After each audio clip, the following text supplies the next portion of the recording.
संतरे बेचने वाली बूढ़ी अम्मा की कहानी, जिसके पास एक नौजवान लड़का हमेशा आता, हमेशा संतरे खरीदता और खरीदे हुए संतरों में से किसी एक को, उसकी एक फाक को चखते हुए कहता, अम्मा देखो ना, ये तो कम मीठा है।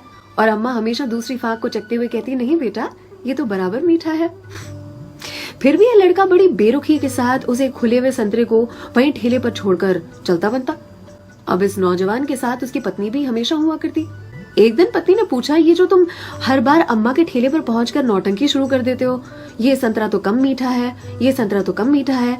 संतरे तो मैंने भी चखे हैं, बराबर होते हैं, लेकिन फिर इस नौटंकी के पीछे राज क्या है, चाहते क्या हो तुम?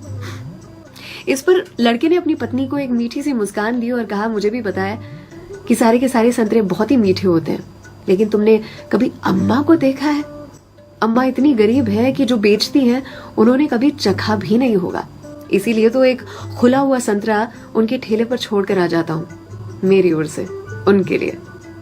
अम्मा के बाजू में जो सब्जी वाली थी, उसने एक दिन कहा उनसे, आपको पता है ये जो सरफिरा आपके ठेले पर आता है संतरे खरीदने के लिए, इतनी चिकचिक करता है आपसे कि आप नाप तोल में उसे ज्यादा संतरे दे देती हो। इस पर अम्मा ने कहा कि वो कभी मुझसे संतरे की मिठास पर चिकचिक करता ही नहीं है, वो ये चिकचिक करता है मुझे संतरा खिलाने के लिए, एक छोड़कर जाता है। क्या मुझे पता नहीं है? उसकी चिकचिक में भी उसकी प्यार की मिठास नजर आती है। वो कहते हैं ना कि मेरे हिस्से से ज्यादा तूने मेरी थाली में परोसा है, कितनी भी मुश्किलें दे ऊपर वाले, मुझे तुझ पे भरोसा है। छीन कर खाने वाले का कभी पेट नहीं भरता और बांट कर खाने वाला कभी भूखा नहीं मरता। अगर कोई ऐसा दिखे, उसकी मदद जरूर से करे, इसी को तो कहते हैं जियो दिल से।